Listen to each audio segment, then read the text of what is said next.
The first planet rules the sign Gemini, and the planet in question would be Mercury. So if you may remember, because remember I said there's 2 planets that I've already talked about. And so Mercury is one of those planets. Mercury rules Gemini as well as Virgo, which means that because Virgo is an earth sign, I spoke about Mercury under the episode about earth planets. So now I'm talking about Mercury under air planets.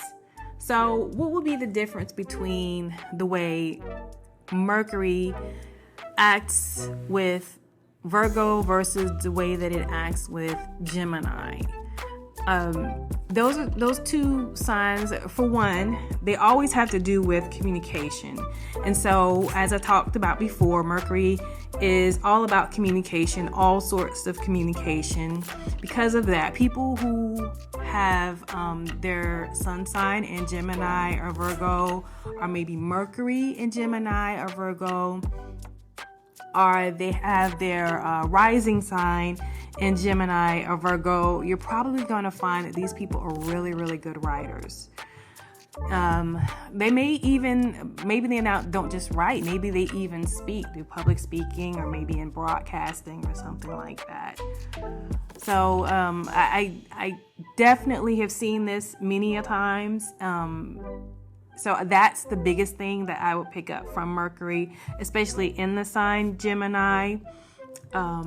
Quick note though, or I guess you could say a fun fact, many of our rappers or hip hop artists, especially the more legendary ones, tend to be air signs, or their sun is in an air sign. And a very popular one is Gemini.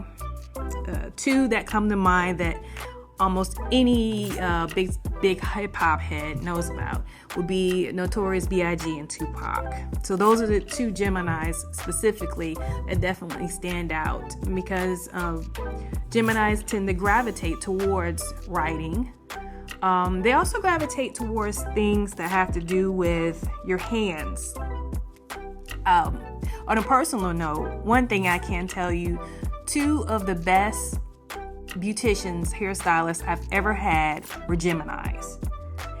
And so there's something to that the use of hands in some way, whether it's styling hair, whether it's some form of construction or building, or maybe electrical work, or something along those lines, even playing instruments.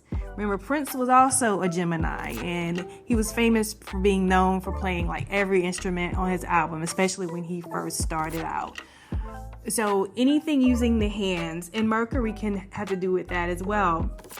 In addition to the communication part, you also look at the movement part. Mercury is definitely a quick planet, and Gemini can be a quick sign. And so if I had to say the difference, I would say Mercury shows up in Gemini in that way, in being quick and being very communicative, being a big thinker, maybe even thinking outside the box in some ways, finding solutions to problems, being really big on movement and the use of hands. So like I said before, I didn't want to spend too much time talking about Mercury because we've already discussed Mercury, but I figured I would take some time to kind of talk about it from the perspective of the Gemini versus just the Virgo.